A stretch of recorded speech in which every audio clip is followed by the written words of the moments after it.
Pak, kita lurus ya nanti sampai perempatan pertama baru belok kanan. Loh, kenapa Pak? Saya nggak konsen, Non. Kayaknya kita ada yang ngikutin nih. Beneran, Non? Diikutin sama mobil sedan putih Pak? Bukan, Non. Taksi juga. Jangan-jangan Vito yang naik taksi itu. Karena dia nggak mau ketahuan kalau dia ngikutin aku. Pak, kita jangan ke alamat tujuan dulu ya. Kita muter-muter kompleks sini aja dulu. Tadi kan Non curiganya sama mobil putih kan? Bukan mobil taksi. Nggak, saya nggak mau ambil resiko Pak. Pokoknya ikutin saya aja. Baik, Non.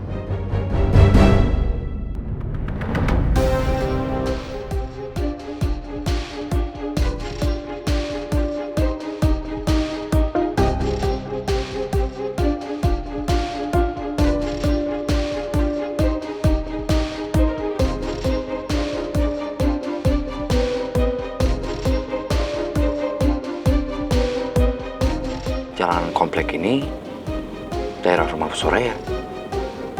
Mau apa Maura kesini?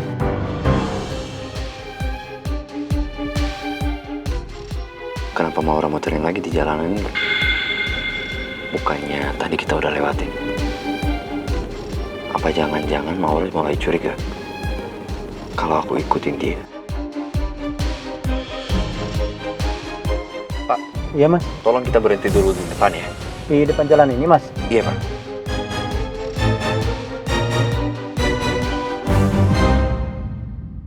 Tapi kita tetap amati mobil yang di depan ya Pak ya. Biar kita tahu dia belok kemana. Habis itu kita baru jalan. Baik mas.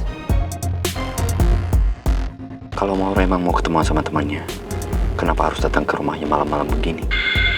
Kenapa mereka nggak janjian di kafe atau tempat umum lainnya? Atau memang kecurigaan aku benar? Maura pengen ketemu sama Bu Soraya. Tapi dari mana Maura bisa kenal sama Bu Soraya?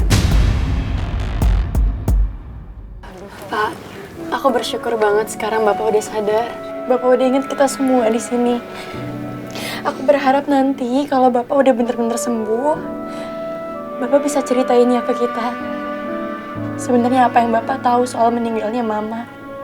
Karena waktu Bapak sakit, Bapak di rumah sakit, Bapak amnesia, kita semua nggak tahu apa-apa, cuman Bapak yang tahu. Mimi sebenarnya juga berharap nih, kalau Pipi cerita semua kebenarannya, salah paham ini semua bisa selesai, Pi.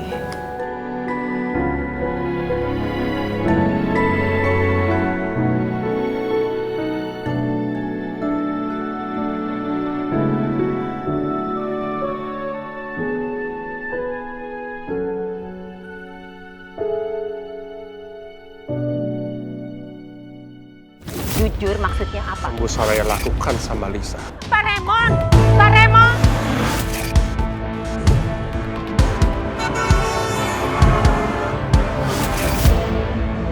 Sebenarnya waktu itu Dad, udah ya Didi nggak usah jelasin. Kalau emang Didi belum benar-benar sembuh, belum benar-benar pulih, mending nanti aja ya Dad. Didi tunggu Didi pulih dulu, aku nggak mau Didi kenapa-napa.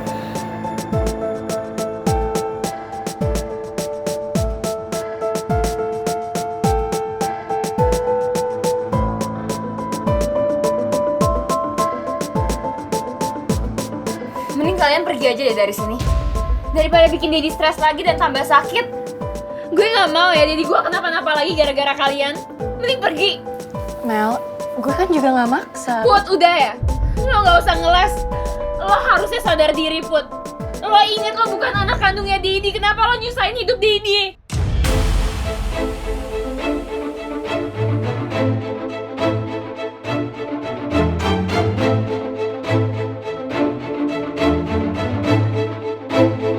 Mel, kamu kenapa harus ngomong kayak gitu sama Putri?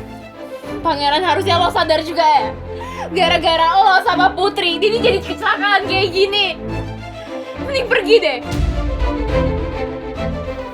Bu, Ibu nggak usah ya so nenangin aku dan belain Putri.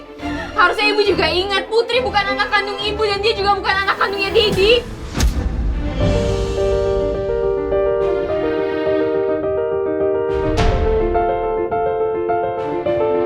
Mendingan kalian berdua pergi deh dari sini kalian semua.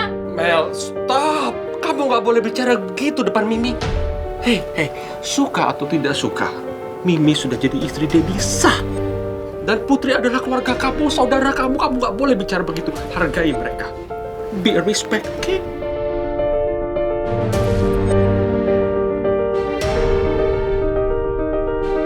Gimana, Dad? Gimana caranya?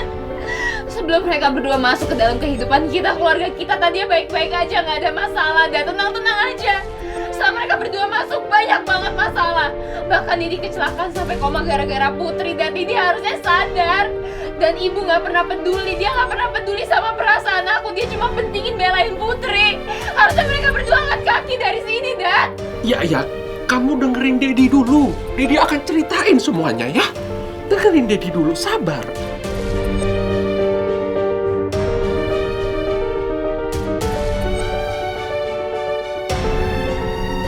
Oh, jadi gitu, Dad. Didi baru aja sembuh. Dan Didi langsung care sama mereka berdua. Didi langsung berusaha ingat kejadian waktu itu. Masalah waktu itu. Didi harusnya nunggu pulih, Dad. Didi nggak tahu kan. Selama Didi sakit, aku juga menderita. Didi bahkan nggak nanya gimana kabar aku, gimana perasaan aku. Jadi sekarang Didi lebih sayang sama mereka berdua dibanding aku. Hani. Rizky,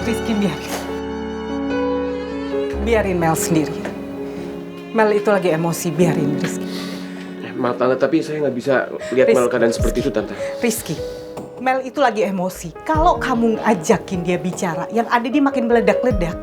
Dia butuh sendiri, Rizky. Sekarang lebih baik kamu pulang ya.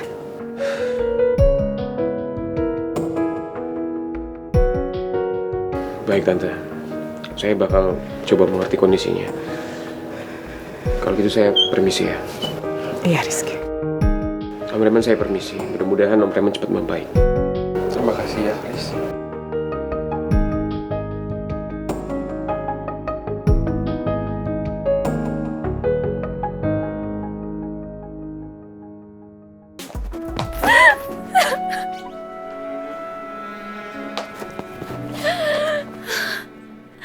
Aduh, kenapa sih semuanya harus terjadi ke gue? Gue bener-bener benci banget sama Putri, sama ibu, sama pangeran.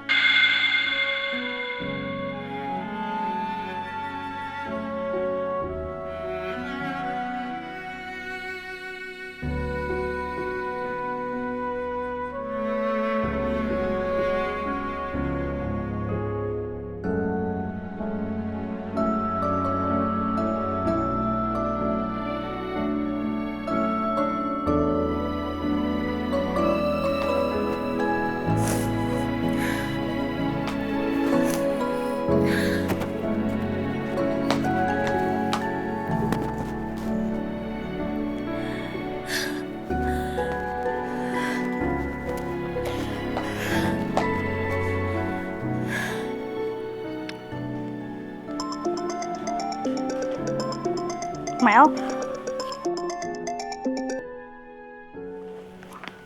Halo Mel? Halo, Din. Lo nangis? Lo kenapa? Bukannya harus lo seneng ya bokap lo udah sampai di rumah? Iya, emang Didi udah balik ke rumah, Din. Bahkan ingatan Didi juga udah kembali, Din.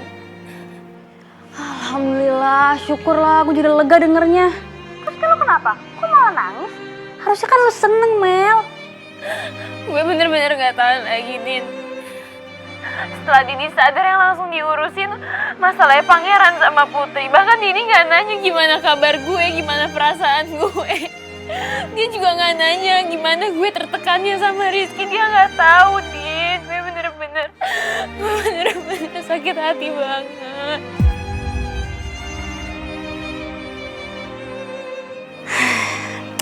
Sabar dulu, Mel. Sabar dulu ya.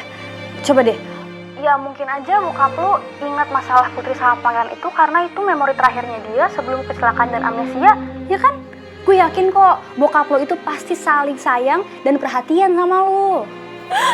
Iya, Din, tapi gue gak terima aja dia langsung ngurusin masalah Putri. Padahal Putri kan juga bukan anak kandungnya Didi, Din. Bahkan Putri, pangeran, sama ibu kayak gak peduli sama masalah gue sama Rizky.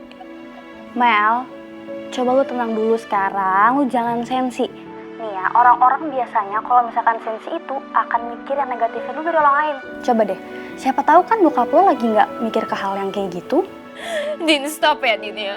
Gak usah belain mereka, gue bener-bener udah muak, gue udah capek sama mereka. Gue mendingan ya, Putri sama Pangeran menghilang dari kehidupan gue, baru gue tenang.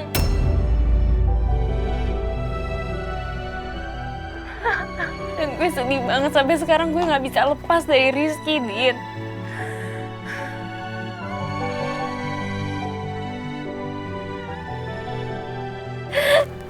Ya udah dulu ya, Din. Nah,